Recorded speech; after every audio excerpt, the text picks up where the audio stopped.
The retreat doesn't start until tomorrow. But I thought I'd come say hello, okay? Because I have some new things. That's why. New design. Have you seen them before? Not yet, of course not. I even have all kind of stuff, but I couldn't bother no more. This is all I can manage. Okay. Nice to see you. Like this I can see you better, huh? Yes. Not like you can only see me and I can't see you. That's not fair, is it? I like to see you. Long time no see, no? Yes. Yeah. I don't know these people. Who are you? Do you know me? Yes. Well, I don't know you. Really? That's you? Okay. Everybody in the hall, yeah? Or is there somebody else who has no room? Sit somewhere else? Huh? Anybody who's not here, raise hand. Okay, good. Do you have those things already? Big West, go green. They save the planet stuff. Big West, go green. They save the planet, no? Yeah. I design new stuff. So that wherever you go, there's T-shirt also, huh? And normal clothes also. But they didn't bring me any normal clothes, and I didn't. I'm small, I can't carry everything everywhere, you know. So whatever they have here, I wear them. And if you don't like it, you can go home. After a few days later. Okay. Okay. I read some stuff yesterday. I think I'm going to read it to you for fun.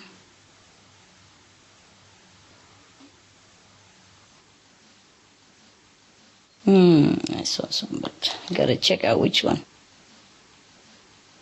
Today I want to say this story, but I don't find it. And oh no. Okay, I look here.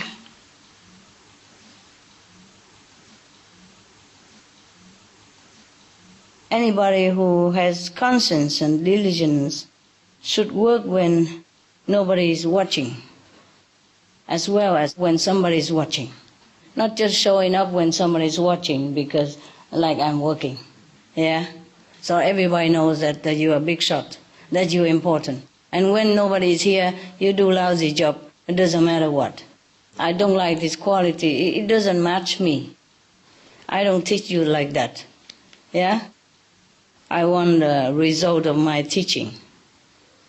Not just anything we do.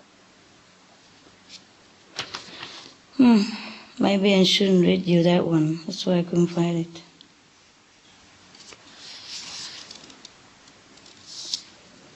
I really could not find. All of you in the same country here? No? Oh, I thought you were in the same country. Where from? Singapore? Canada?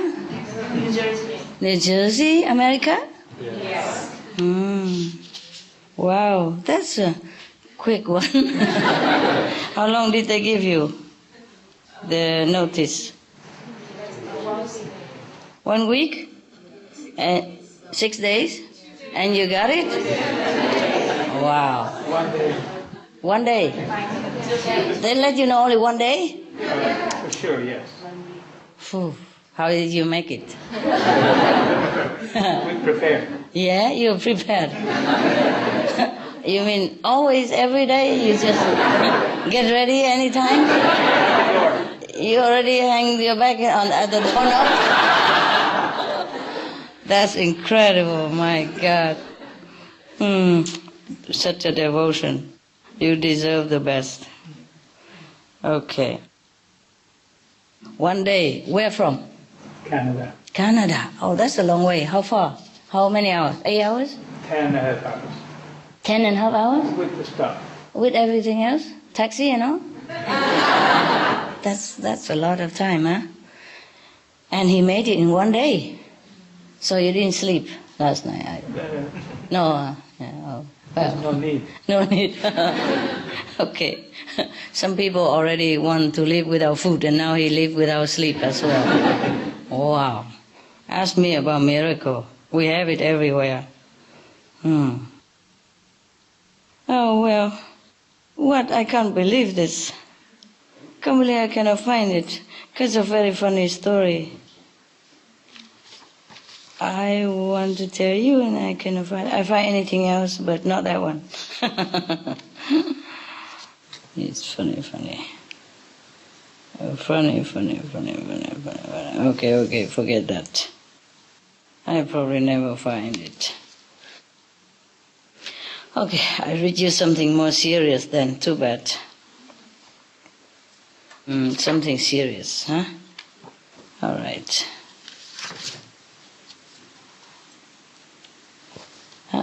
Where are you? Just whatever I don't want. Okay, here. Okay, there were two. One about a saint in a brothel, in a greenhouse. I mean, pink house. Oh, one is the Queen Mother's advice. Which one you like? I just happen to get both here. Queen Mother, right hand. Advice. Only 2, 3, 4. My goodness. Okay, the brothel. Oh, the guy like. Only one? Gee, and the rest? Whatever. Yeah. No greedy tonight, no. You're not even officially there yet. Today you're still illegal, you know that. Until tomorrow 4 o'clock you're illegal. All right, never mind. For these illegal people, I treat you like a queen then, huh? A king, okay. Maulana Rum say that, or else do thou turn out from thy heart, so that in thy heart nothing save God may find room. You got it? Yeah, okay. Everything else we throw out of our heart, so that God can find some room in there. Oh, poor God. Our heart is full of stuff. He'll be having big trouble finding some little spot there for himself, huh? Or herself. Okay, never mind. When I wasn't very enlightened yet, you know, wherever I live, I put a chair outside in the balcony. Very clean, you know, every day clean up. So in case God come and have a sit. Yeah, because I'm not sure if he can find any place in my heart, so at least he can take a rest, you know. Like you walk in the park, and sometimes you're tired, you couldn't find anything that you like yet, or too many things you like, so you just sit on a bench, with a pigeon, waiting for something else, or resting, or thinking, or enjoying. Okay, this is called the Queen Mother's advice. Okay. There's a king in ancient India. His name is Gopi Chand. He was tired with the worldly power and pleasure. You know, like Siddhartha, the Buddha, yeah? Okay. He was tired with pleasure. So he renounced his kingdom and begged his guru to give him true spiritual knowledge. Now the guru knew that it would not be easy, for this disciple to give up vanity, since he had been a ruling king, of course. You know, even if he doesn't want to be like arrogant or having big ego and something like that, but it's just not possible for a sovereign ruler to be truly humble, or even in a manner, you know what I mean? Yes. So his guru is really like a psychologist, huh? Knowing the heart of human, huh? The Buddha also was, yes, even though he was not a psychologist. Now, when Prince Siddhartha has become Buddha, and then of course many people came to him and want to stay with him as a resident disciple, huh? Monks, yes. And his godmother also wanted to become a nun with him. At that time, nun was not very fashionable. Nobody has become nun yet. At that time, only monk, only men become mendicant, or women are unheard of. When his mother, actually it's his godmother, because his real mother, biological mother, died when he was born, remember? So the sister of his mother took care of him until he grown up. So actually it's like a mother also, yeah? Yes. So anyway, this godmother also wanted to become a nun with him. And the Buddha know that it would be very difficult because she's a queen mother, you know? Yes, and has been his mother for all these years until he grown up. Of course, you know, often say, don't do this, don't do that, like other mother, you know, brush your teeth, have you washed your hand, eat that, broccoli, no, eat it, the spinach good for you, you know, all that. So anyway, he was worried that apart from, you know, maybe bossing him around and take him for granted, take his words for granted, she might also have disrespect for the monks' assembly, the mother of the Buddha. You see what I mean? Even though she doesn't want to, she can't help herself to have maybe some attitude. Yeah. So anyway, so the Buddha has made a lot of rules for her. Yeah, like okay, if you agree to be a nun, then from now on, if you see any monk, you have to bow to him. Yes, of course if she bows to the monks, then she also have to have respect for the Buddha. It's not about respect for him that he worries about. It's he worry about that if she continue her royal attitude in the assembly of monks, then maybe she create karma for herself, yes? And also confusing all the monks. Because she too old to change, you know? I heard that in some of the Christian order, the church or maybe the order would not take somebody above 30, yeah, to become nun or monk, because they worry that at that time the habit, the ego of a person is already set. It will be difficult to change, to teach that person. And it's not about worrying whether he has too much ego or not. It's just that if you have too much ego, you cannot listen very well. You don't want to listen to any good advice. You always think you are right. And by the time you find out you're wrong, it's too late. Or you keep doing wrong thing all the time and nobody can bear it. You know, it's very difficult. Yeah? Even young people are already difficult to teach, not to talk about already became mother and father, all that. You're already so used to it being the boss. You know what I mean? Yeah. Therefore, the Buddha has originally not allowed the mother to become a nun with him, but later, due to the interference of his foremost disciple, you know, the attendant, Anand, he said, oh, please remember she was the one who took care of you all the time up to now since you were young and helpless. If it hasn't been for her, you know, we would not have the Buddha today to revere. So, the Buddha say, okay, but with condition, yeah? So he laid down many rules for her to follow, including having to respect any monks that she sees. Because he worried that she might stay there and, you know, a position of a Buddha's mother and always tell everybody what to do. Check them out, controlling them, you know, then it would be like a family again. See what I mean? And the monks already left all the family and the wife and anything behind that controls him. And coming here being controlled by the Queen Mother, then what's the use? Yeah? So, but anyway, because the mother of the Buddha was very determined to become a nun, because she realizes that nothing else better than this. So she accepted everything. And she became just a humble disciple, she promised, you know. Therefore, the Buddha accepted her. And she was the first nun ever in his assembly, or maybe in the assembly everywhere at that time in India. I'm not sure before that if any nun or not, but I think she probably is the first one.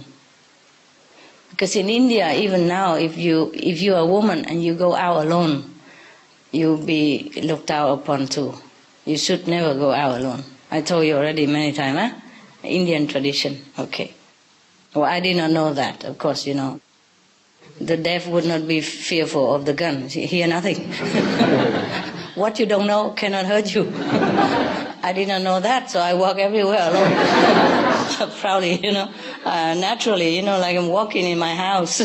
I never thought anything, because to me at that time, man, woman, same.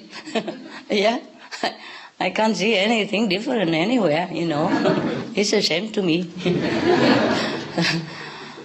But luckily, you know, mostly they treat me with respect, except that many of them want to take me home to take care. Yes, it's very cute, you know, lovely people. Where are you going alone like this? It's so pitiful. Come home, I will take care of you. And one even want to marry me, you know.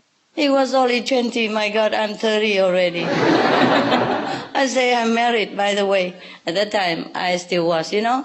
I wasn't divorced yet, so I say I'm married, by the way. Even he was too shy to tell me. He asked his mother to tell me. Can you believe that? So I said, sorry, mate, I'm married. I didn't come here for a husband. I don't understand. You know, he just saw me walking on the Himalaya because we went to pilgrim together, you know. And I was walking all by myself with a stick and with a sleeping bag on the stick. That's all I had, with a pair of Punjab clothes in there. It's like a tunic with the trousers, that's it, you know, inside the sleeping bag to protect. And that's all I had, you know, and I don't even know who I am. I wanted to marry me, believe it or not. Just a meeting on the road on pilgrim like that. He probably has been dreaming before, or something like that, you know, okay. Don't even know me, and invite me to their house and everything, you know. I did go, just to visit, yeah. Okay, and the mother is a doctor, a physician, and the father is a lawyer, and he's also a lawyer to be. And he wants me to be Mrs. Lawyer to me. I just say thank you, but I don't think I'm suitable. You know, I'm also married already. Anyway, that's just by the way. So if you go to India, please take somebody with you. Yeah? A sister, brother, dog, cat, whatever, you know, don't go alone. Yeah. Somebody really try. Yeah. I had to use some kung fu, you know, sometimes. Lightly, but deliver the message, you know. Hand deliver, you know. Express. All right, let's go back to our interesting story here. The Guru said to Gobind-Chan, the king, he said, Gobind-Chan, my son. He's a king and he called my son. So the Guru said to Gobind-Chan, when he came to request, you know, for spiritual knowledge and renunciation, he said, Gobind-Chan, my son. No, he wouldn't say like that. He would say, Gobind-Chan, my son. And with a beard, Gobind-Chan, my son. And it's more likely like that, huh? Please do as I now order you. Put on a sadhu's robe. Take a begging bowl and go back to your own kingdom. As a mendicant, there you must beg for whatever may be given to you by your former subjects. Why does the Guru do this? Tell me, anybody know? Why has he go back to his kingdom and beg from his own subject? Why? To see how he feels, to remember how he feels. Anybody else? Humble? Huh? To become humble? Yeah, test his humility. Or teach him some humility. But he goes anyway. Yeah. And he believed, completely in his guru. Therefore, Gopi-chan did exactly as he had been told. So, when his former subjects saw their own monarch begging like a sadhu, they were very, very touched and liberally give him all kind of alms, give him a lot of alms. Probably now he needs an attendant, a bodyguard to take the food. After making a round of his capital city, he went to his own palace and begged for offerings from his queens and concubines. When they recognized that it was their former king, they removed all their jewelry and dropped it into his begging bowl. By the way, I'm sorry, this is all you get right now, okay? As big as you get, okay? It's near to the sea and on a mountain, you have both. You want to go to the sea in spare time, you can walk down, there's a small street on the right here. Don't go too far.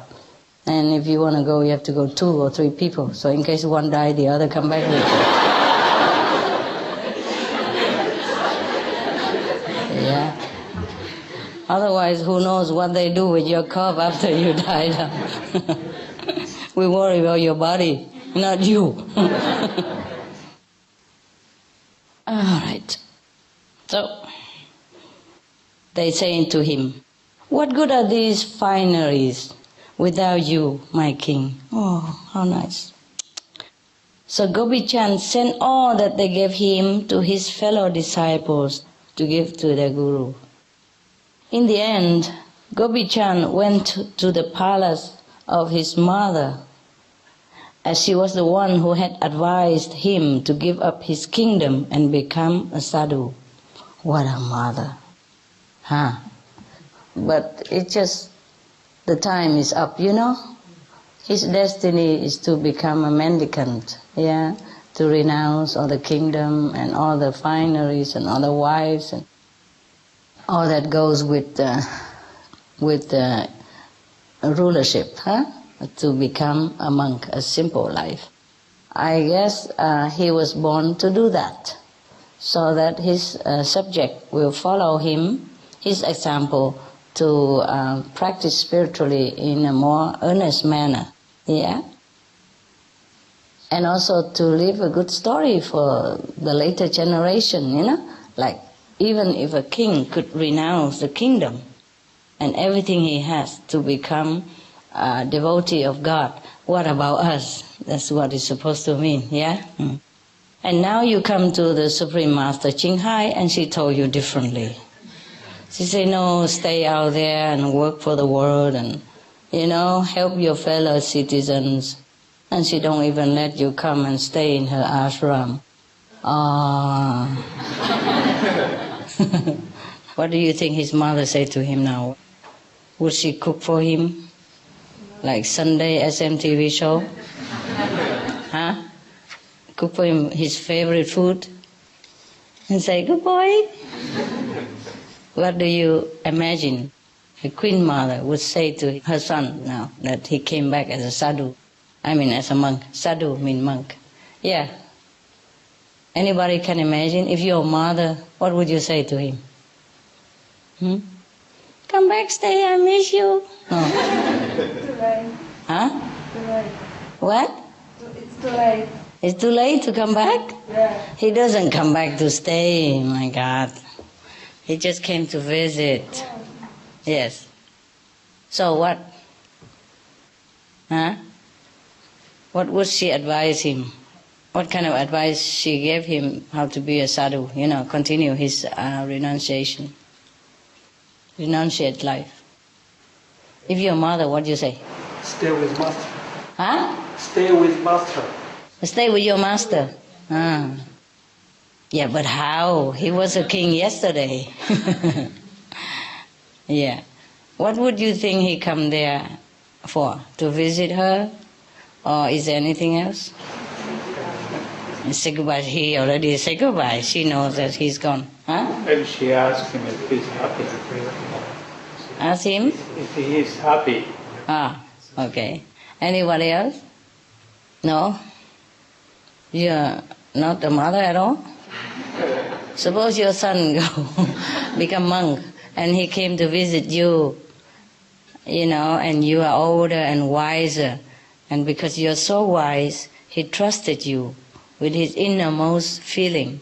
That's why he asked her about whether he could become a monk, you see? And she was the one who said to him, okay, go ahead. So she must have been a very wise mother. So now, as a wise mother, what would you say to your son if he come back to visit you? Listen to your master. Yes, that's okay already, but you shouldn't have come back. Why not? I mean, his guru sent him around to beg, and he begged in the capital, and he visited all the queens already. So it's natural that he visited his mother, and it's not a forbidden thing. Follow everything. You follow master. Follow everything. Follow everything and follow master.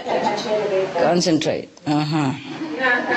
I'm very proud of you. I'm very proud of you.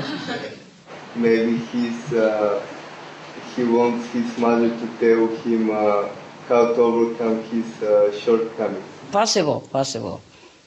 Anyone else? Make yourself comfortable for staying here. Make yourself comfortable, stay home? Or make yourself at home? It's nice when you come home and your mother says, make yourself at home. Very wise mother. Yeah. Who knows? She might have said that. As a joke. What other joke you have? Huh? Maybe you said to make God as a monk. Oh, say already. All right. Any other advice or anything mother would have said? Do you like being a monk? How are you used to being a monk? Okay. Maybe she asked like that, but she probably knew. Yes, yeah. Well, among all these chitta chatter, perhaps that's what she have asked him. Okay, maybe they have been chatting all that. Yes? So, okay, now is the final. After how are you, make yourself at home and all that. Do you want a piece of cake, something like that? Okay. You want a cup of tea? Yeah. Okay, now, before parting, he came to her. Yeah, and how are you and all that stuff already. Weather's fine, good. Now she became serious. She told him like this. My son, you are now a yogi. You have renounced the world while I am still a householder. It is not for me to preach to you. Yeah, because, the monk's supposed to preach to you and not the householder preach to the monk. Yeah, she is very respectful now. And she does know her position and she does know his position, even though she gave him advice, but she does pay respect. You see what I mean? And that's because the mother also have humility. That's why she has such a son, I guess. Huh? Okay, lucky son. Now she said, my son, you are now a yogi, and I'm still a householder. It's not for me to preach to you. But as your mother and the householder at whose door you beg, so I can give you whatever charity I please. She used her right as a householder who gives alms, so she said, I can give whatever I please. What a wise one. Oh, she doesn't have to say, oh, this is my God, just say it outright. She's still a mother, and he would have respected her just the same, But she's so ever humble, nah? So she let him know that she respects him and all that. It's not like she just jumped on to conclusion that he has to listen to her. And the alms, she continued, that I wish to give you are these 3 pieces of advice. Now, she say 3 pieces of advice. First, I charge you to spend your nights in a strong fort. Second, you should make the softest bed your sleeping couch. Third, you are to enjoy none but the most delicious meals. What a mother. Still taking care of him, huh? Want him to have the best. Okay. Now, the Gopi-chan very puzzled and said to her, "Oh, mother, had this advice been given to me by any other woman, I would have thought that she had lost her senses.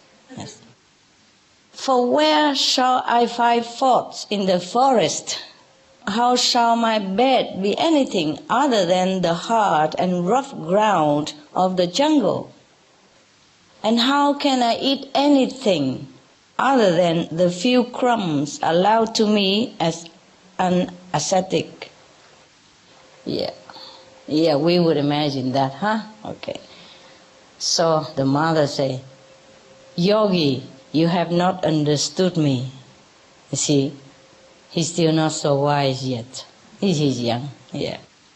So even though a mother is a household, but she's very, very wise. So she tell him again now, "You are a handsome young man, and women, young and old, will come to listen to you.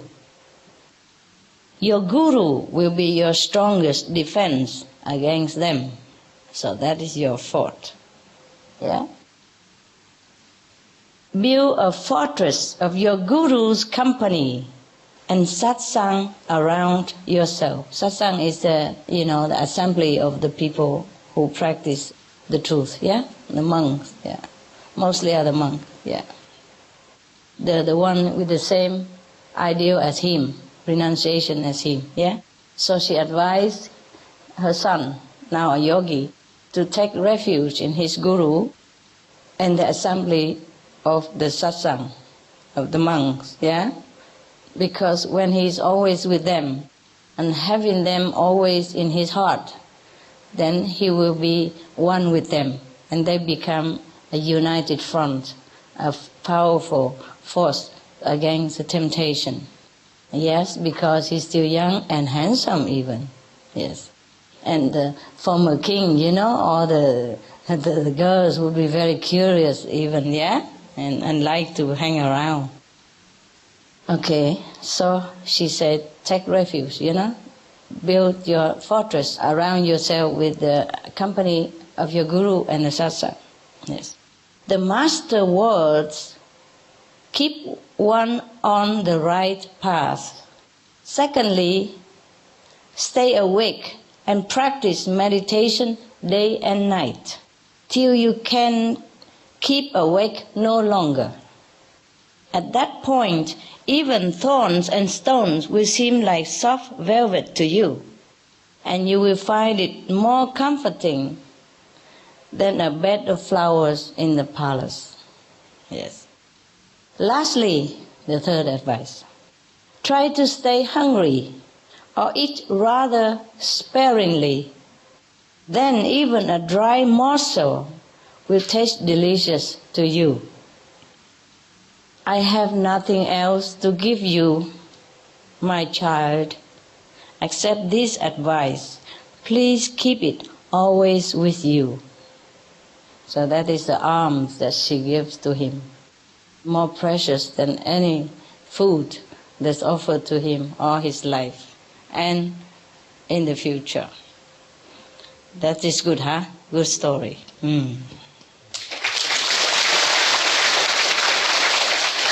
Very good story. I like it very much.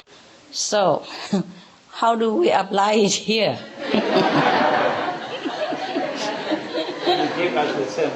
Do the same. Okay. Well, now we are kind of short of space here, so there is a stone garden. Yeah? But the food here is too good. I'm not sure whether you're hungry or not, you still can eat. It's for me also, it's very bad here because they cook delicious food and they bring it into my kitchen. At home, I can still control what I cook, you know. I don't cook much anyway, you know. And my assistant also same. We eat more simple, yeah, very simple. Whenever we have time, then cook some dishes, 2 or 3. And not have time, just sesame, brown rice, simple. The basic, you know, the basic and the stable food. So, it's very good. You can lose some weight with it. Because it don't taste too good. Even if you're hungry, you don't even want to go look at it. Not to talk about dogs. I have to clean them 4 or 5 times a day, feed them snacks, you know, and water. If I'm home, I'm just serving them, you know, most of the time too. I have to give them snacks and they can eat forever. Whatever I give, they eat. It's always delicious to them and they don't have to be a yogi even yet. And I didn't even have to need advice from the Queen. Everything is delicious because they eat so much, they don't stop. Anything I give. But of course I give good things. Sometimes they prefer to eat snacks than their main meal because it tastes better or something. Or maybe because I give them by hand. Okay. So after I came back home from here, before I don't even want to look at it already. And now I don't even want to think about it. It's a stark opposite, you know. Like here, many courses and different delicious from different country. And thank you, by the way, for taking your time and cook me such a delicious meal, you know, Vietnamese food, which I haven't seen for I don't know how many years. I don't have this kind of home cooking and cook with love as well, you know. But after I come from here, even I'm hungry, I don't want to eat anymore. It's a little bit, yeah, maybe, but reluctantly, you know. Oh, what a difference, yeah. Here I have, wow, nice room and table and everything. You know, have meal ready and hot even, you know. At home, they cook, they eat at different time. I normally don't eat until very late. Until after they eat 2-3 meals already, then I go and eat my meal. And mostly they cook and share, you know, already put a portion for me there. And only whenever I'm really starving and nothing else, then I go and eat it. It's already cold, you see? And I even don't want to microwave and all that. I just eat it cold. So mostly it's not that good. Here, wow, it came straight from the kitchen, you know, steaming hot, and wow, what a difference. Yeah, so what shall we do now? We should not even cook so much food because you should be, you know, you should be a yogis here, right? And some people told me they want to live on air even. Yeah, just now I talked to one of your center, Vancouver. And they want to talk about eating breath air and, you know, eating air and all that. I said, yeah, go ahead. I wish all of you go on air, so we don't need anything to do. Just come here and sit and go home. Huh? It would be nice, huh? No need cooking, nothing, huh? No utensil, no crack, clang, clang, no supermarket, nothing, huh? And no need digesting, nothing, huh? Are you ready for that yet? Yes? Oh, right hand. Oh, yes, right hand. We don't have to charge that guy. Good, good, good. 1, 2. Not you. Are you spoiling him?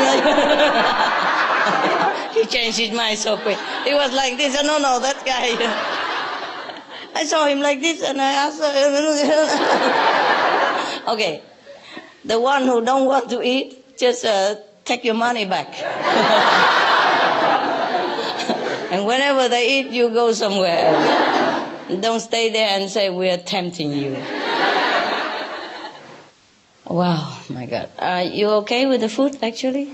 It should be delicious, right? Okay. Well, one group cooks better than the other, I'm telling you. Look like they compete with each other, you know? Like a cooking competition or something. Last week I thought the food is very good already. Oh, today this is even nicer. Not really. It's just different, you know. I thought they cook all there was already to cook. I can't believe they still have more. The more you guys cooking, the more you have more like creativity or something, creative idea, you know. Many food I never ate before. Very cool, very good. I don't know where did you learn those from, but it's good. Huh? Where did you learn those things? You know, new stuff. It's old things, but you make it new. A different color, different combination.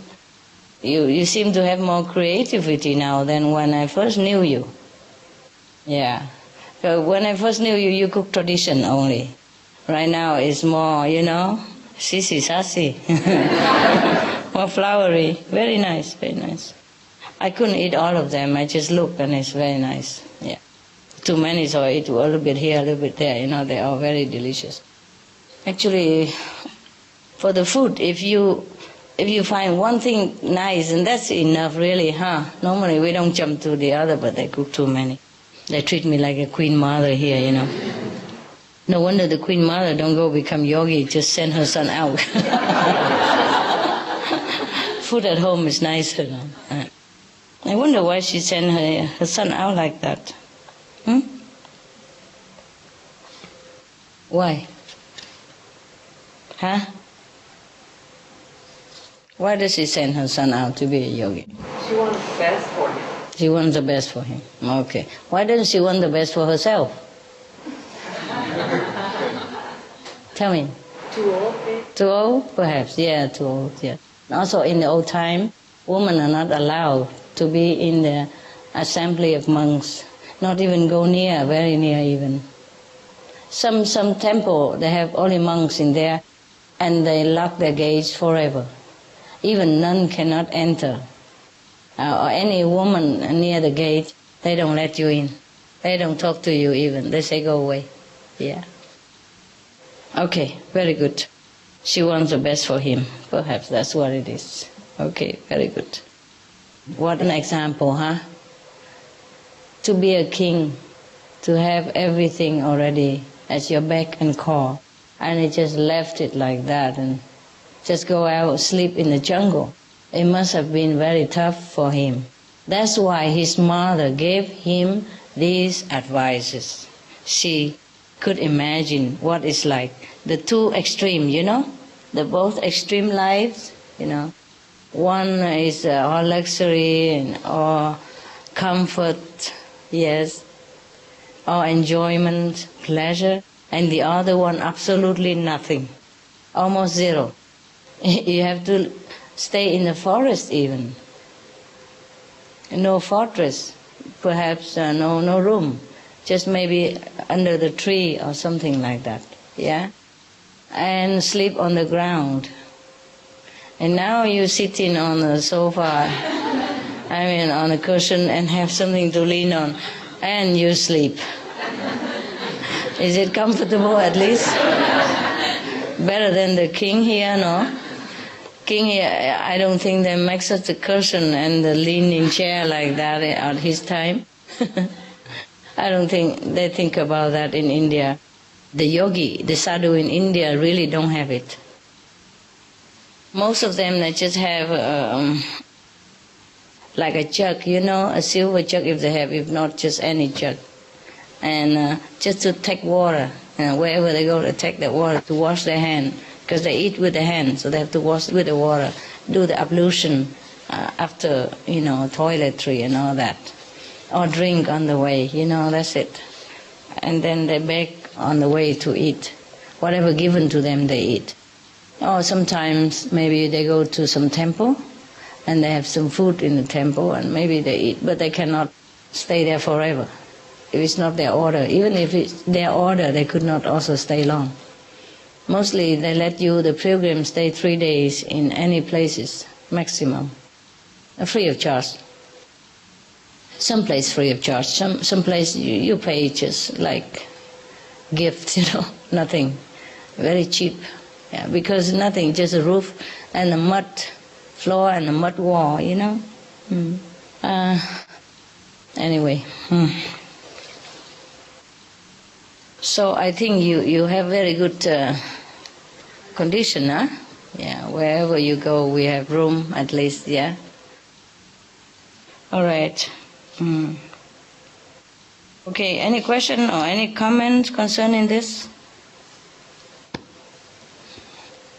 You like the story, I hope? Yes. Good story, huh?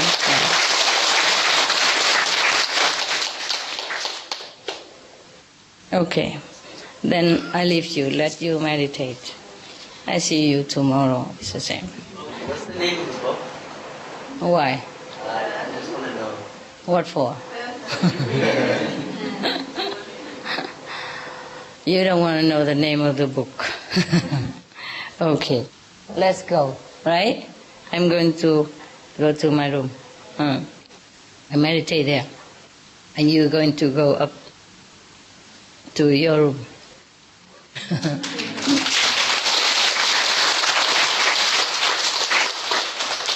Why? Why are you clapping?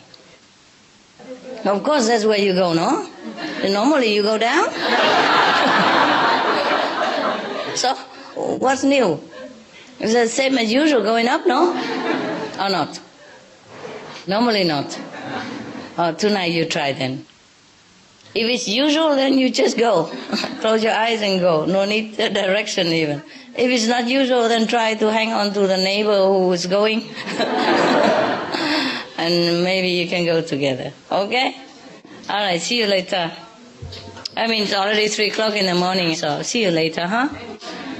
See you today. Ciao. Thank you for coming. Thank you. Thank you. For listening. I'm glad you come. Thank you. Make the best. Make the best of it, okay? Yeah. Even small room and all that, never mind, eh?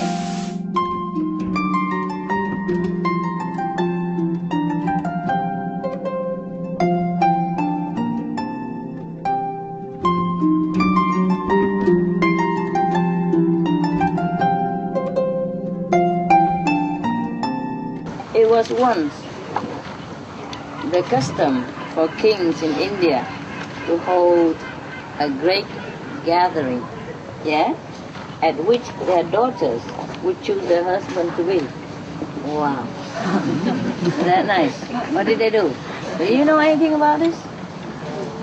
Have you ever done this? No? How did you get your husband? Huh? Tell me. How did you get your husband? Huh? He ran after you. I met him on train. On a train? What kind of train? Everybody wants to know. What train? Where? It was on part-time job when I studied and he also studied. Yeah, and then? And we traveled by this train to Bulgaria with people. Yeah. So we were a conductor. You were conductors? You training to be conductors? No, just this one part-time. wagon. So, that's how you chose your husband. He picked you or you picked him? Or picked each other at the same time?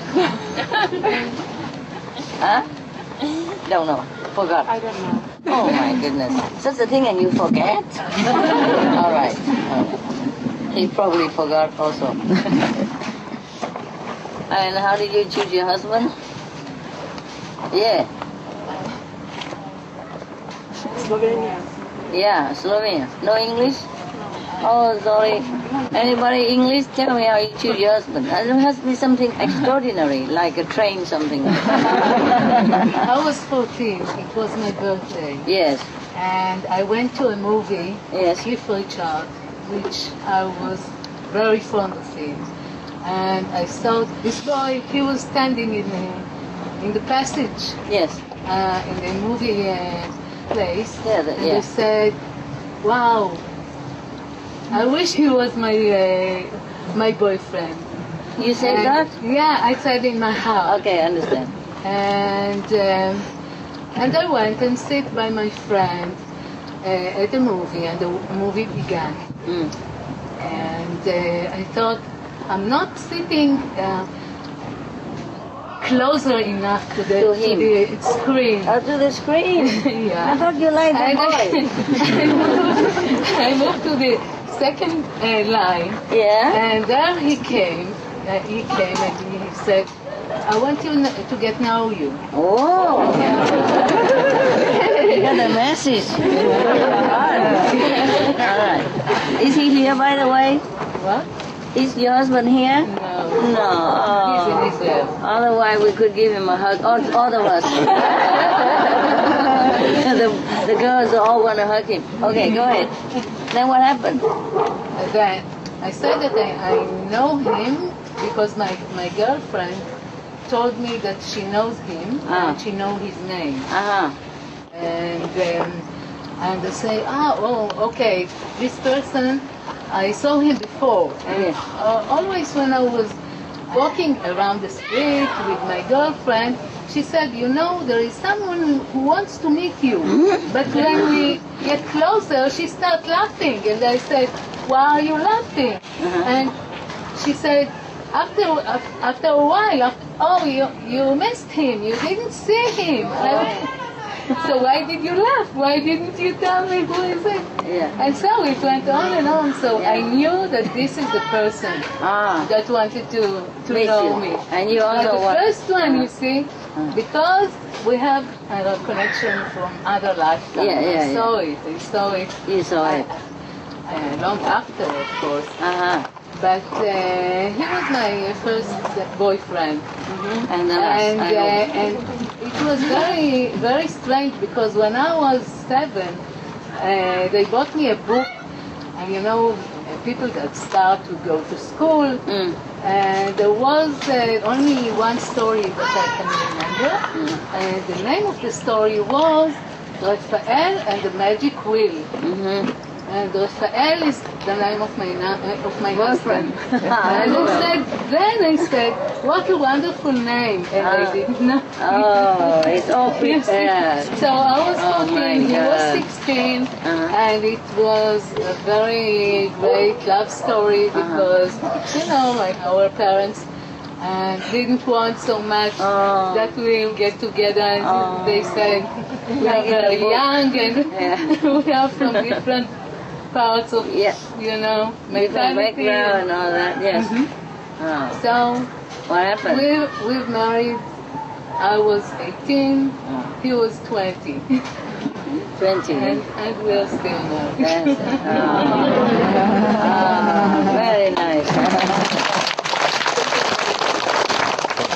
So he's not in the train, but was anybody else? Anybody else? No. No good story anymore. Yeah, tell me. My husband, he was a PhD student and I was a master's student. Yes. And I had so many lousy boyfriends in my life, horrible boyfriends. And I was dating somebody who was awful. And my husband came along and pursued me, and I kept...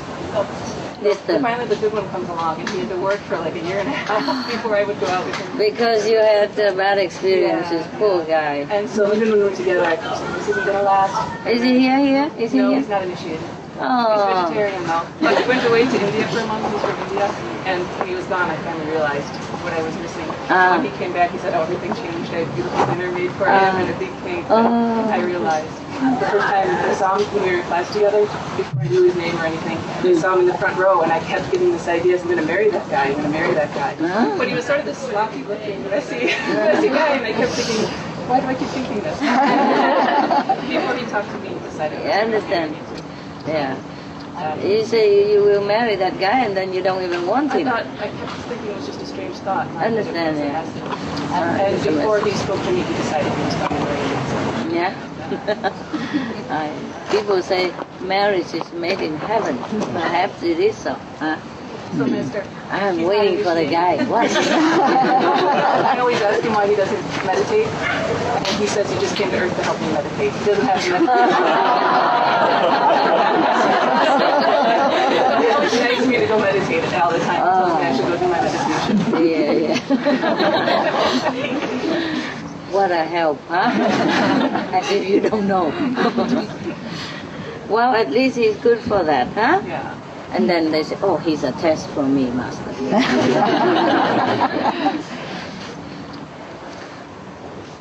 It's true also sometimes the more you are forbidden, the more you long to get what you want, you know.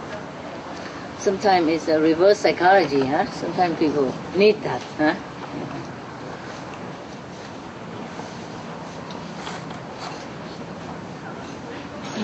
No, you just bump into each other on the street and marry, that's it. End of the story.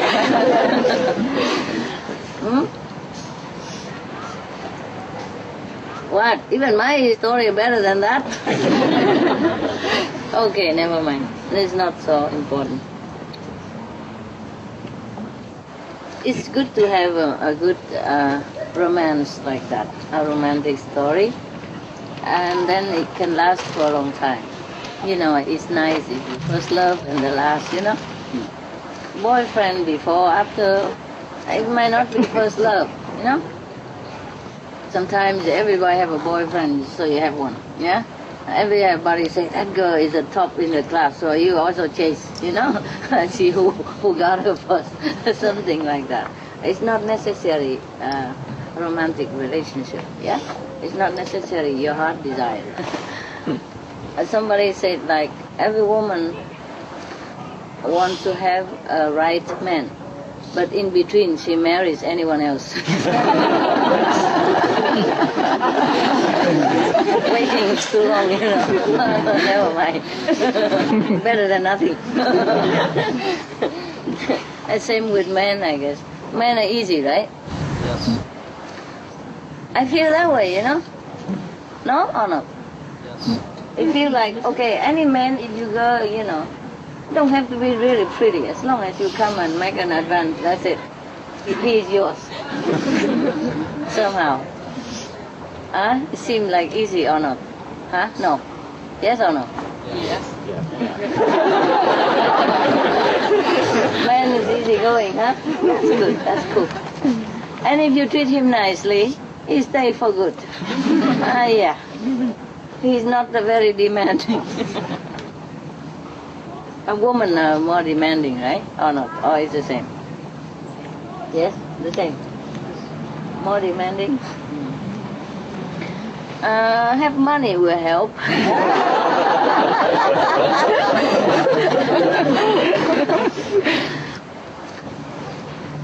Last month, I was invited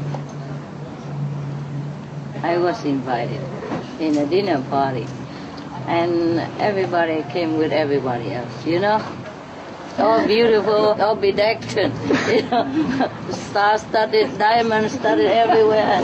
It's a perfect picture, but I go alone.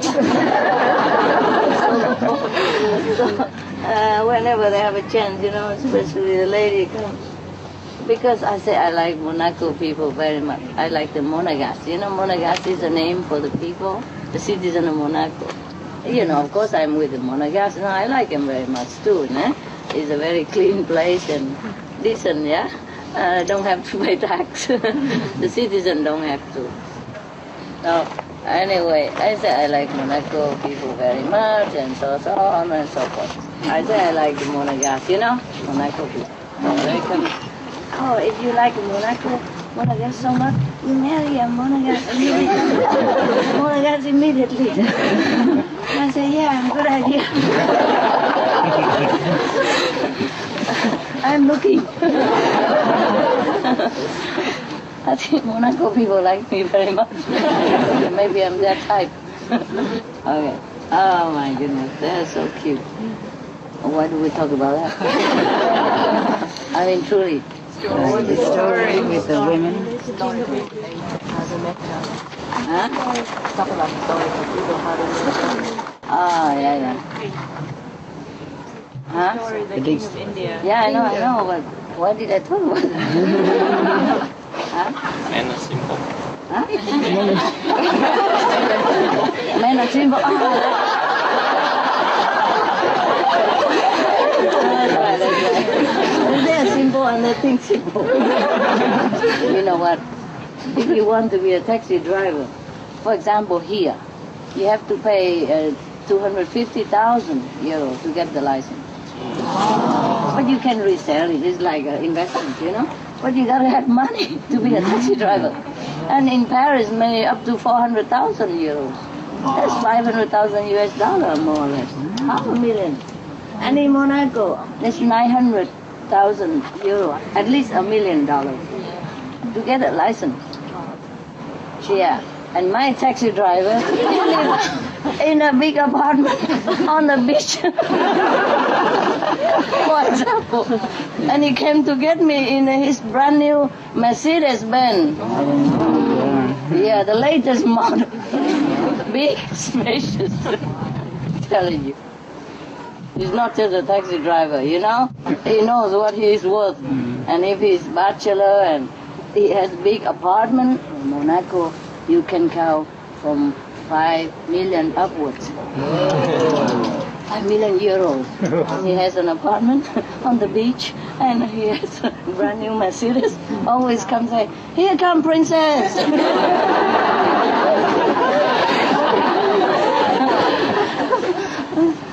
I got this car just for you. So funny people. I love them so much. They're so cute. Kind of innocent. Not so much trouble like other countries. Yes. Maybe that's why they kept to themselves a lot of time, you know. That's the name of it, Monaco, you know. Monaco, like people who keep to themselves, you know, who separate from others alone. I guess in the beginning there were a group of spiritual practitioners or something, yeah. And they like to be alone, you know, they have different lifestyle or something like that. Now, we go back to our story. My God. This is not about the story, you know, we use it and then we talk about it and then we explain things and we have fun together, huh? A lot of jokes. Okay. So if any of you are still single, I mean, women, I don't know about men, if they get easy they or not. Hey, you can go there and drive any taxi, ride on any taxi, and then you might meet your, you know, potential customer for life. But actually in Monaco, mostly they don't have to buy it, you know. The state will lend it to them. But for suppose you're a foreigner, you go there, yeah, and you want a taxi license, you have to pay 1 million, that's it. And if you can get it even, yeah? Yeah. You know why? Because these are kind of touristic area, yeah? Everybody wants to be a taxi driver. It's funny. It's a job that many people want it here. Here is like a very big enterprise, you know? Everybody wants it. So it's very difficult to get the driver's license here for taxi driver, yeah? All right. So lately in France, you know, the President Sarkozy was planning, I don't know if it took effect or not, because of a shortage of taxi drivers in Paris or some bigger city, you know. So President Sarkozy planned at that time to like give the license for free. Yeah, so that we have more taxi drivers. But then the taxi driver, the old one, they protest, nah? It would have been better if they give free license, but also they reimburse the old one. You know, otherwise they invested like $400,000, $500,000, and then now everybody gets it free. They can never sell it again. It's like buying an apartment and you can sell it later because it's so on demand. Okay, now we go back to the married. Oh my goodness. Just one book and we go to Monaco, Paris, all over France. Okay, now, Narad Muni was a disciple of the Lord Vishnu. He was very keen to participate in the gathering that the king had called for his beautiful daughter. He prayed to Lord Vishnu to endow him with a handsome face. Maybe he didn't have a handsome face, so he prayed. Or maybe he just prayed he looked more charming that day or something. So the princess would notice him.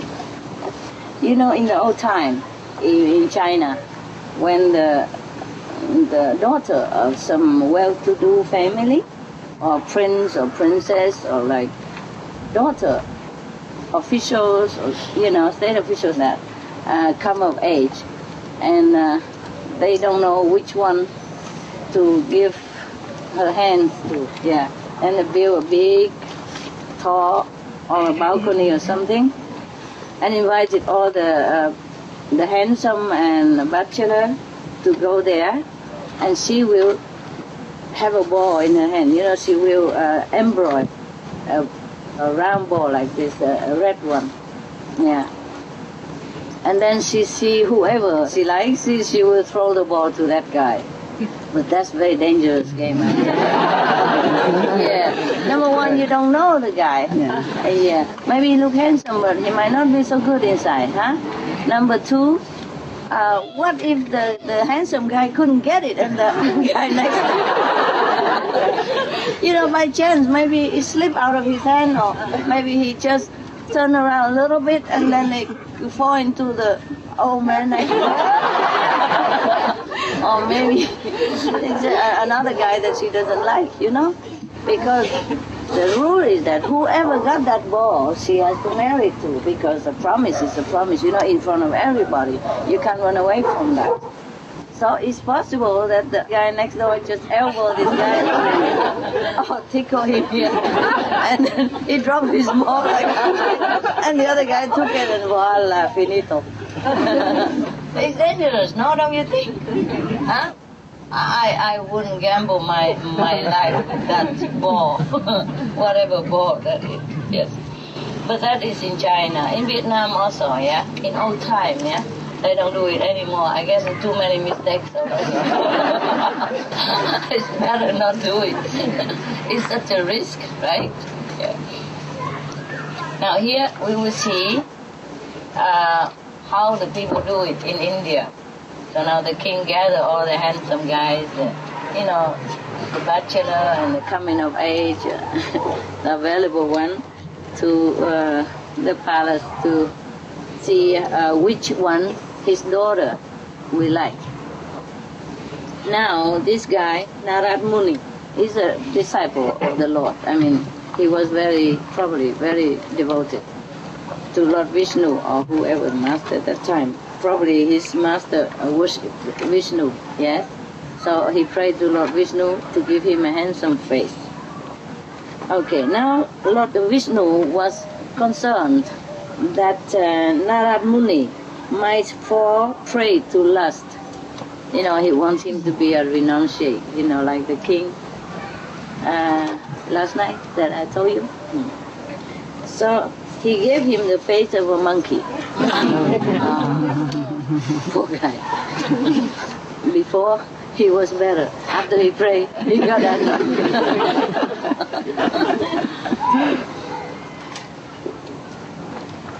Oh, is it raining? Yeah. It does that all the time here. Yeah. The cloud come a little bit, carry a little water, and give you a little. Okay. Now, so when the ceremony begins, Narad Muni believed that he has the most handsome face because he already prayed to the Lord. And he would never think the Lord would do this kind of thing to him anyway. So he always pushed to go right to the front so that the princess would choose him. And at any time the princess passed by him, she just didn't even notice him. She just go fast to the next one and keep walking anyway. So he was thinking maybe the princess didn't see him at all. He keep pushing again to go more to the front, ahead of the princess, push himself to the front and show his monkey face.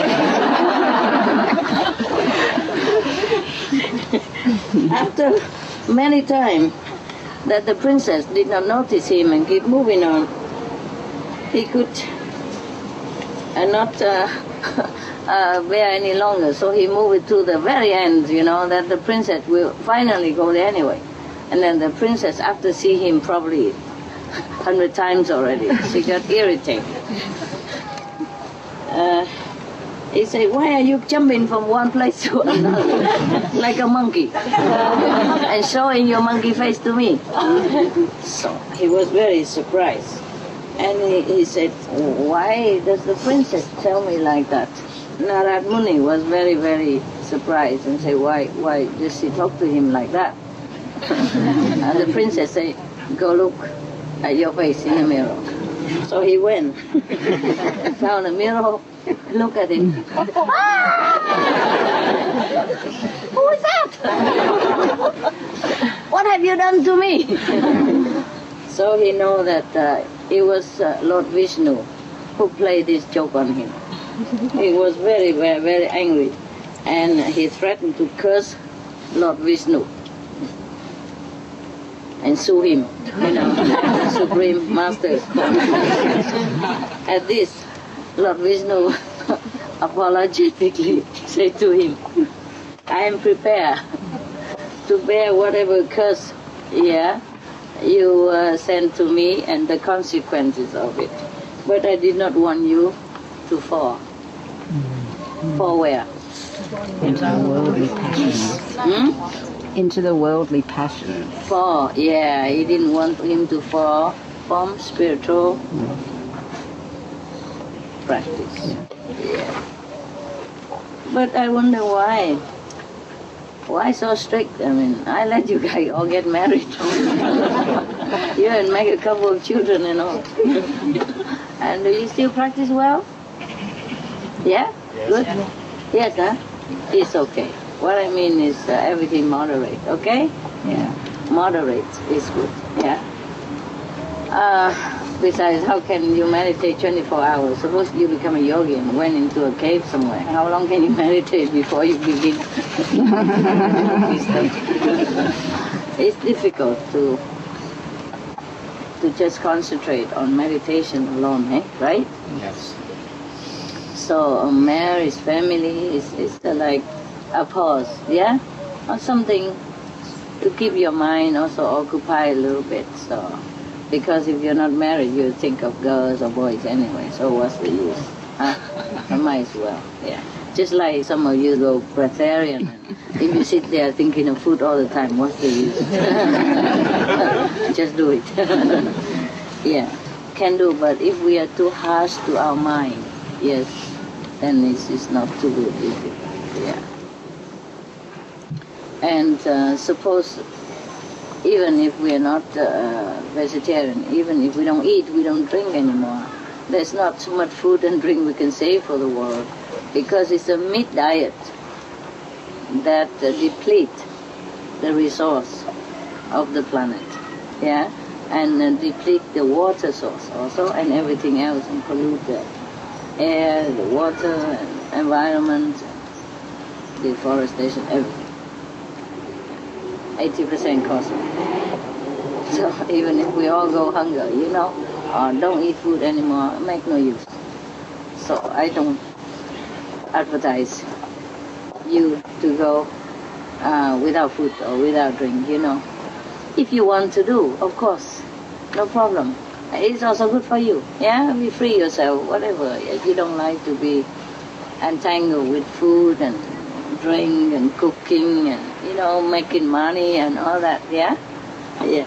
Some people think that if they are not eating, they can have more time to practice or do whatever. Well, that is fine, yes? Yes, that is fine. But as far as saving the resource of the world, we cannot do much. And there's some other reason, but I cannot tell you right now. So maybe after, okay? If the world is safe and 80% of the people are vegetarian everywhere, I will tell you, that's right. Okay? Right now, no. I can't. It's something I cannot tell you. I cannot tell you everything. I can only tell you what I need to tell you and what you need to know. Too much information for your processing center here. Also no good.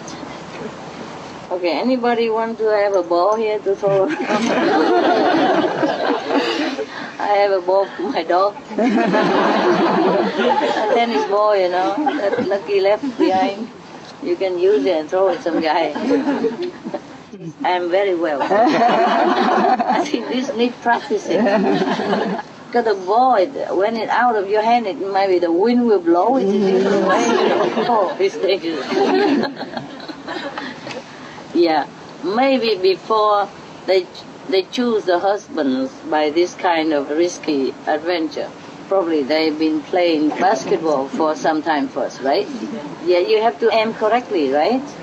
Yeah, not even the professional can throw it so precisely into the basket all the time. So if the girl just chose the husband of her lifetime by a ball like that, I think it's too risky. Okay, anyway, just want to tell you a funny story like that. And I see you later, okay? Did you eat well?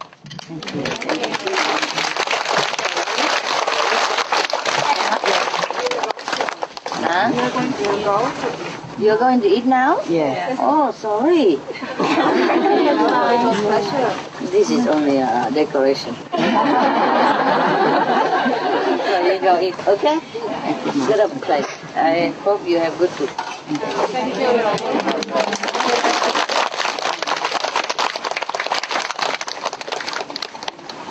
Don't throw your balls away.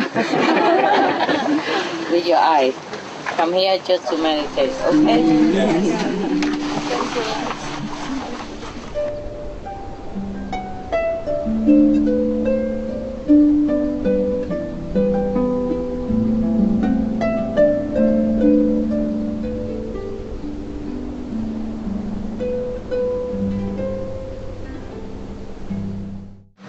So what did you do all this time? Meditation. Meditate? Yes. Watching video and TV. So you saw the president? Yes. Good. You like him?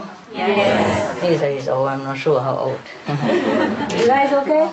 Yes. Is there anything I can do for you? No.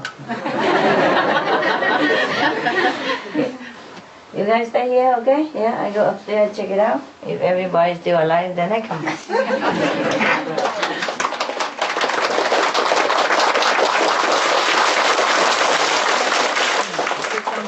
I go up and I come back. Yeah. Ở đây có hai cái nhóm mà tổ trạng nhất ha. Nhóm Việt Nam với nhóm Trung Quốc ha. Hai nhóm này thôi, không lu lo. Mỗi lần đến là coi như là thờ chết rồi sống lại. Thôi dòng cho đã đi, ok?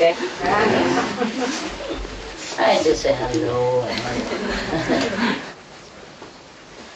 I said there are two group of comrades, you know, Vietnamese and the Chinese. Whenever they came here, it's like they have just returned to life after death. Resurrection. Either they cry a lot or they make a lot of noise. Both are the same. Yeah. So I tell them, okay, have a good look. Okay, let's meditate, huh? Okay? And then I come back and talk something big. I will come back and talk something big that you expected of me. Like, okay, becoming the Buddha. Yeah. And go back to the kingdom of God. Big mass going. Save the planet. Something like that, huh? Okay. Okay, good. Yeah. Unless you want something urgent before you die. Everything okay? Yes. Today is Saturday, right? Yes. Oh, they are making a big something everywhere, right? They are making a peaceful voice, yeah? Making their peaceful voice heard in different countries. This is also good. Good, huh? Oh, good. Yeah. Maybe you should do that instead of sitting here, huh? Maybe I should go out and also use a big loudspeaker, huh? Okay, don't worry. If you're worried, then going out with a mask or something, if you can buy any. Are there such things you can buy to avoid poison? Huh? Smoking mask? They have their own internet. They have on internet?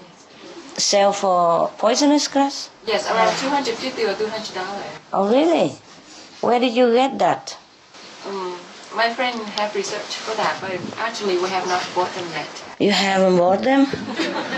They should produce more of that, you know, not joking. Yes. I think the companies, whoever, should produce more of these poisonous gas mask. Should have this poisonous gas mask. Yeah? Okay. Just in case you survive. I don't know. The way you meditate, you wouldn't know if you're going to heaven. You just sit there and just go on. As usual, you know? You would think business as usual anyway, you know. Okay, is it time to go? All right. And the angel come and tell you it's time to go because too much poisonous gas on this planet. And say, it's time to go, yeah, really? You mean go for lunch or half sleep, you know, and half lunchtime already? Oh, is it a break time? Break time, right? I'm coming. I'm coming. And then the angel might tell you, no. It's not lunch. It's not break time. It's time to go. Go, you know, go. And you say, oh, never mind. I'm already gone anyway. Every day I'm gone.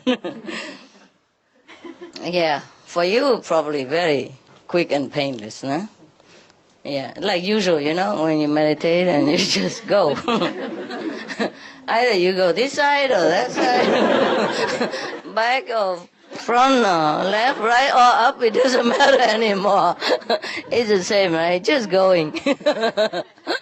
Just going. Any direction will do, right? Yeah. Okay. Yeah. And you might ask, can I take my mobile phone with me?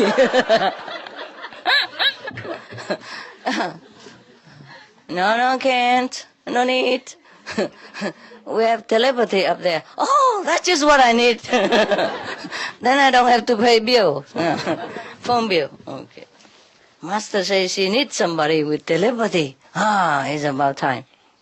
And okay, but I had some money in the case. Can I take some first? In case, you know? Buy some candies, something? No, you can't take it. How about some gold? No, we have a lot of pavements up there already. No need. How about SM Celestial Jewelry? Can I take it with me? Yeah. What else you want to take with you in case we're going? Can we take you? Take me, yeah? Yes.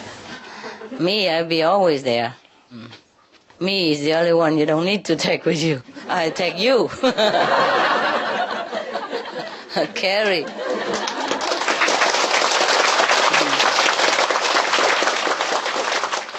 Carry or pushing. I told you don't eat too much, didn't I? Huh? It's too heavy, how I carry. Lucky most of you vegetarian and you lost some weight a little bit. Huh? Before, I don't know, 3-4 times my size. Yeah. Okay, guys. Yeah, you wake up a little, huh? That's good. Me too. Okay. Now we meditate a little bit. Now they're laughing upstairs. Translation too slow, eh? Better than nothing. Yeah. Remember, in Hawaii we have also different nationalities, and they're translating different, because somebody has to translate first to English, and then English translate to maybe Chinese, and Chinese translate into other things, you know. And we have waves of laughter, remember? First the Vietnamese, and the English, and the Chinese, and the Japanese, and the German, and the Korean, etc. Yeah.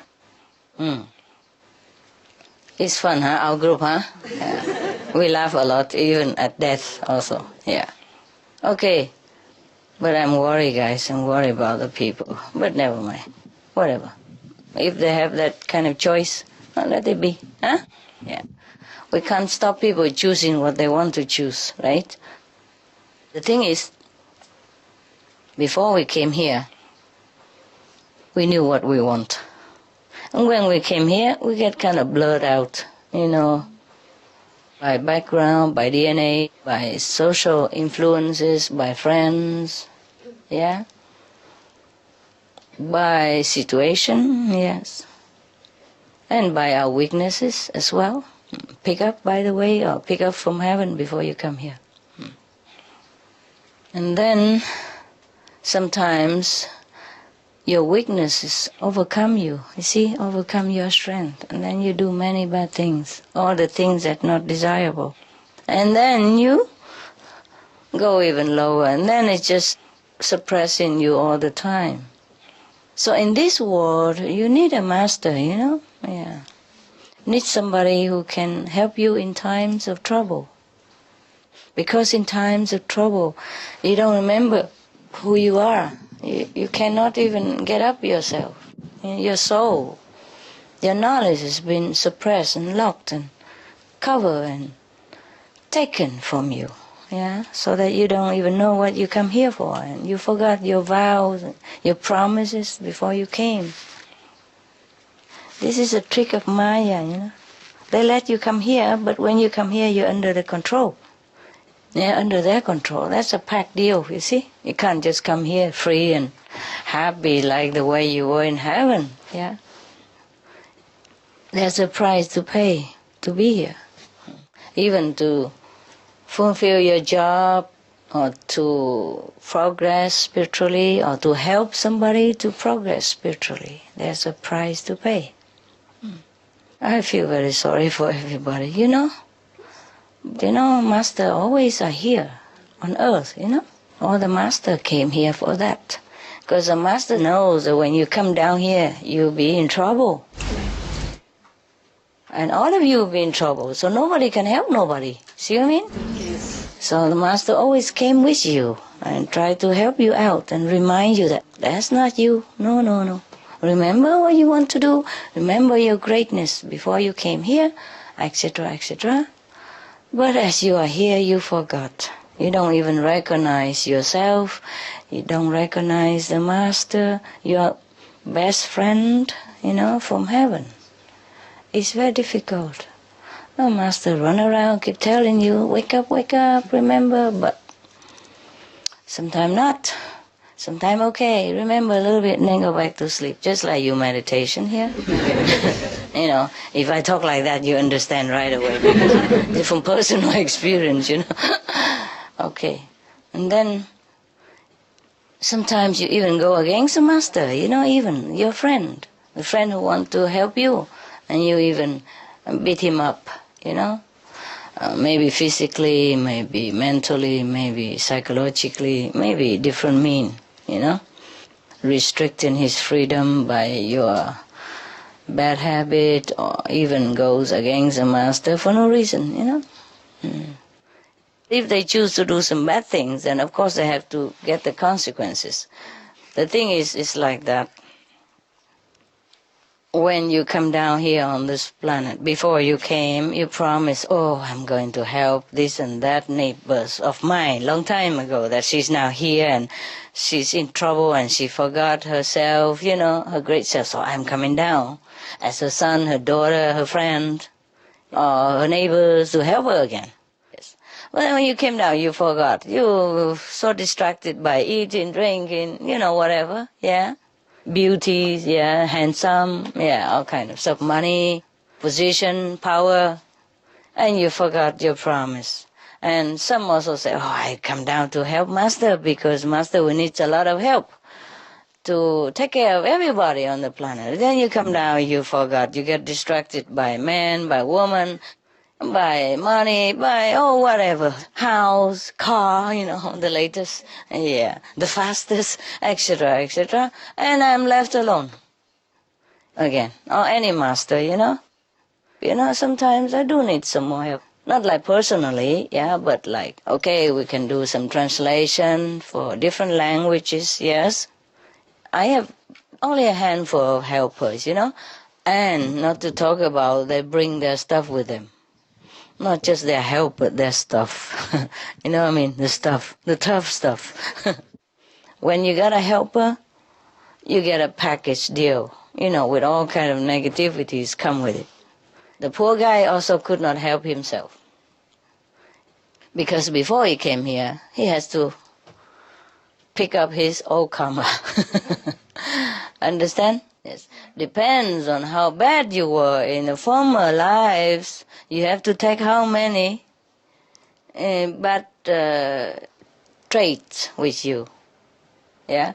For example, that guy in the old time, he was a womanizer. Yes, and he's not very faithful to his wife, for example.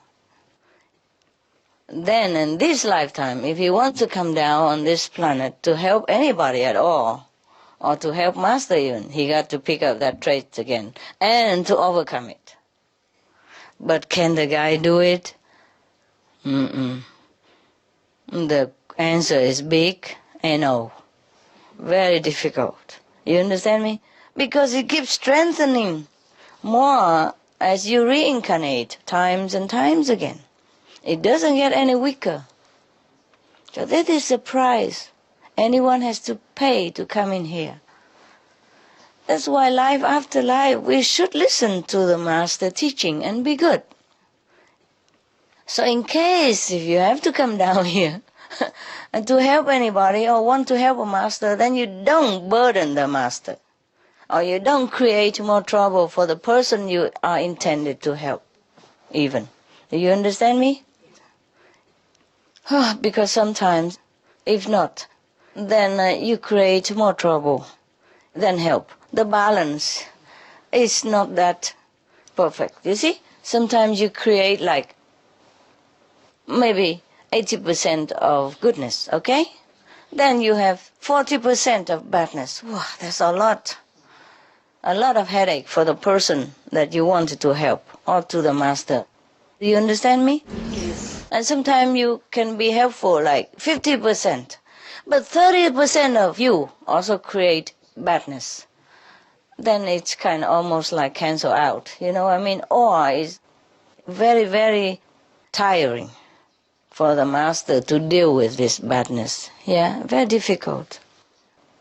So it's up to you to try to correct this kind of traits, you know, within the cycle of reincarnation, which is difficult. But if you know it, you know, okay, how come, you know, your trait is like, for example, womanizing, yes, then you know that is definitely your bad karma from the past life. Then this life you most definitely don't even look at woman.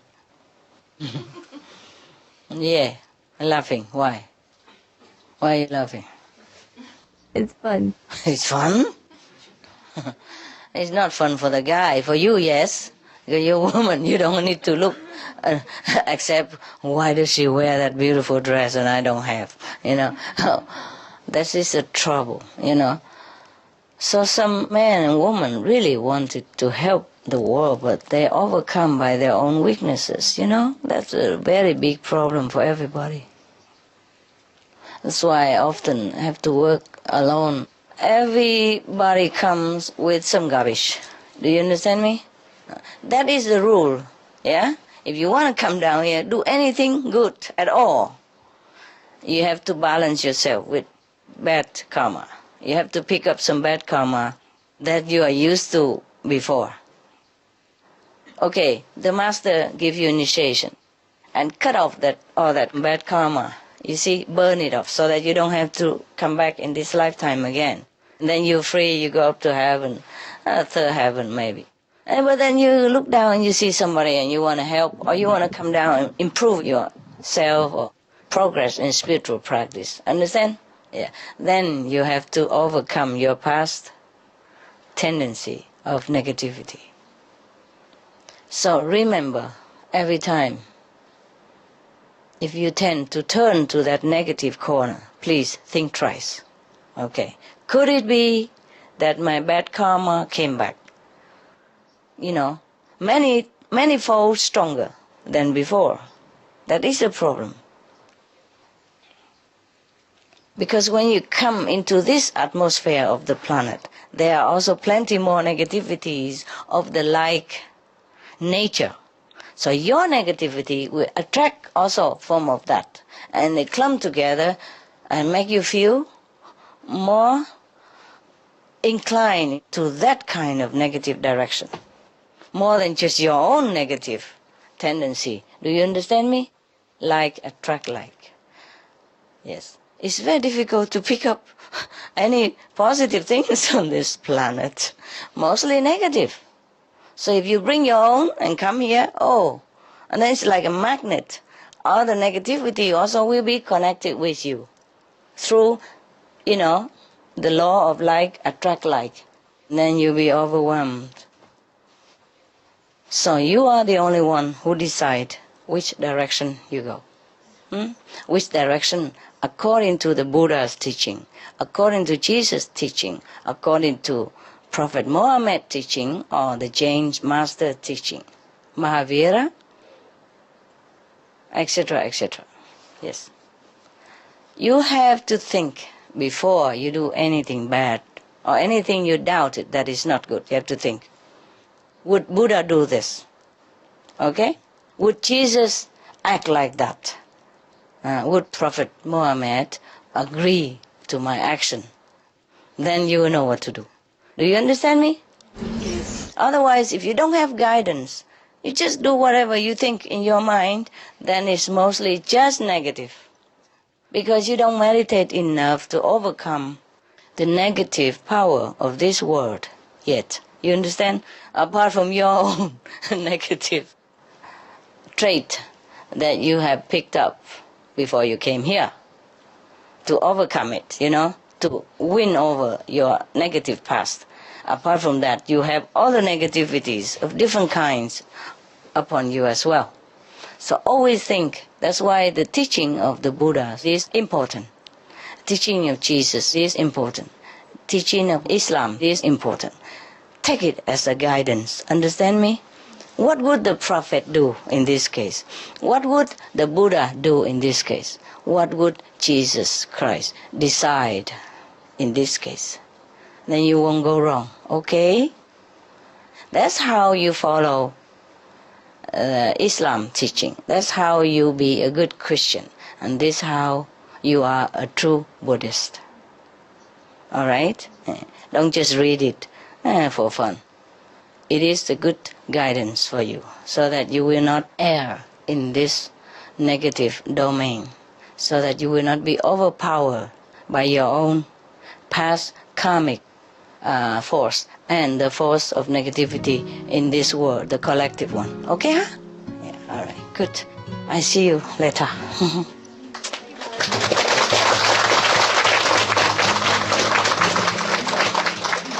Lunchtime?